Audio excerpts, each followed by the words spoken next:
morning, good afternoon, good evening from whichever part of the world you're watching from. We are all welcome to Be Inspired May edition. Special thanks to my subscribers and my viewers, and to all our May celebrants. I wish you all a happy birthday. In case it's your first time on this channel, my name is Olubunmi, your friend and your host. As we all know, May 1st is the International Day for Labor. And today we're going to be talking about work.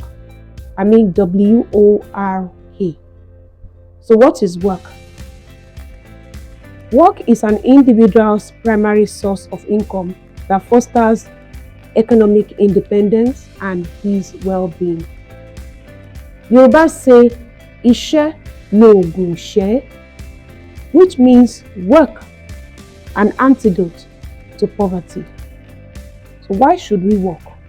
Number one, you should work to gain economic independence, like we saw in our definition, meeting our needs in terms of financial needs, paying your bills, feeding, accommodation, children's school fees, personal care, even taking care of parents.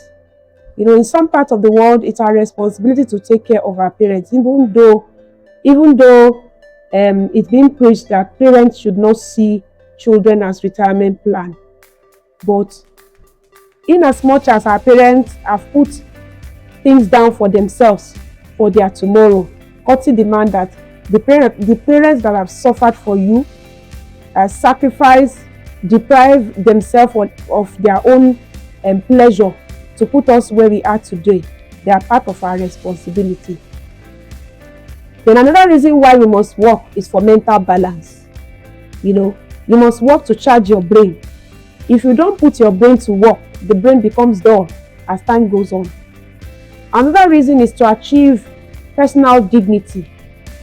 When you have something in your hands, it commands respect for you because you have something tangible to bring to the table. So, for you to be blessed, you must not be idle. Even the Bible says God will never bless an empty hand. When God was talking about blessing in the Bible, he says he will bless the work of your hands. He never said he will bless a hand that is idle. We see the cases, the instances of Isaac. Isaac sowed. When God planted the Garden of Eden and put Adam there, he put him there to dress and to keep the garden. That's his job.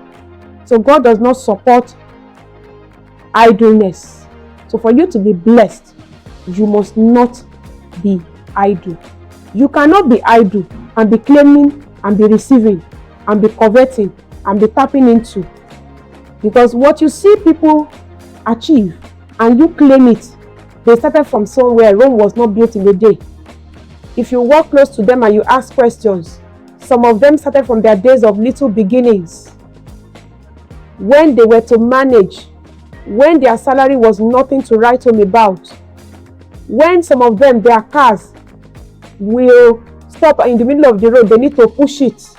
Now they've gotten to the level where they are riding big cars, and you now say you are tapping, I tap into it, I receive it. No, you cannot receive it. You have to start from your own lane first, then you get to that lane. And one thing that we know, they tell us that all fingers are not equal, which is true. Try and place your fingers. You will know that they are not equal. In any part of the world, some people earn more than each other. We're not equally, how do I put it now? We're not equally endowed. So contentment is the key. So how do you sustain in your work or business? One, character. Character will help you to sustain. You have the right character. Punctuality.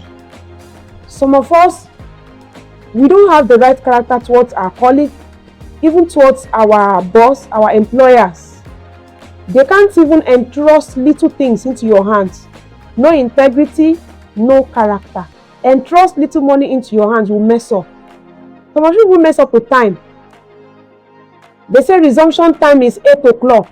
You are strolling in by 10 o'clock. And when they complain, you turn them to enemies. If you are the owner of that business, you stroll in by 10 o'clock because you've eaten 2 hours of your employer's time. If they deduct 1 naira from your salary, you complain. So before you start complaining, keeping to time is part of integrity. It's part of character, punctuality, integrity in the area of time. There's this saying that it's work chop. Where we work is where we eat from. And nobody says no, but let that eating be your salary, sha. Let it be your income. It's not the one that you will now go and eat into somebody else's own wealth. After collecting your salary, you still want to steal from the company. You still want to steal from the organization. And then when they catch you and they want to punish you, you now start saying, I beg, in the name of God. But when you were doing that thing, you never thought about God. Because if you thought about God in the first place, you wouldn't even want to steal what does not belong to you. But when they catch you, I beg you, for God's sake, tamper justice with mercy. You won't remember all those things when you are perpetrating your own evil. Some of you, when you do it finish and they say they want to sack you, when they even sack some people, they won't even tell people what they did. They'll be saying, that my boss is a very wicked person. Is this, is that. And you people that always pass judgment, tell you, be careful. Be careful what you put your mouth into, because if you don't do your due diligence well, don't put your mouth into matters, because people will never come to the public to tell you the truth. Another way to sustain, how do you handle criticism? How do you handle criticism? There are critics everywhere. People will come, they will badmouth you, they will criticize constructively and inconstructively.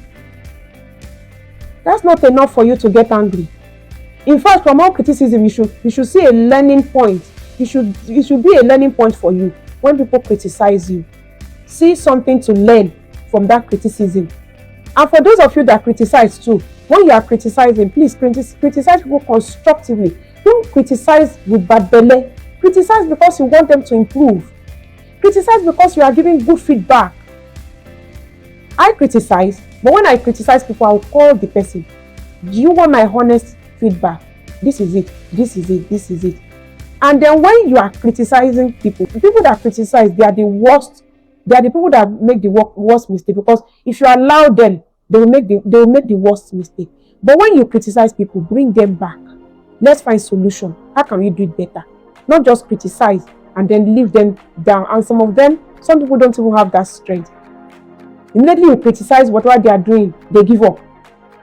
So how you handle criticism really matters. Then keep a work-life balance. Setting time out for yourself, knowing when to say no, making out time for yourself, I mentioned that, and family, your children, taking a break when it is needed, and disconnecting from technology after working hours. So take your eyes off the screen after working hours. Give your eyes a break. Take care of yourself. Eat well. Feed well. All these are very important to recharge and to prevent burnout, because Yorùbás will say, ọmọ tó bá ń ṣiṣẹ́ déédéé, ó yẹ kó lásìkò ìgbádùn ìgbà tó máa fi jayé. Meaning, pikin wey dey work well, he suppose have time for himself wey go use to enjoy life. Guys, at this note, I'd like to say thanks for watching. Please like, share, subscribe, and don't forget to press the notification bell so you get to see my next video. Till I come your way again, I remain your friend and your host, Olubunmi. Bye for now.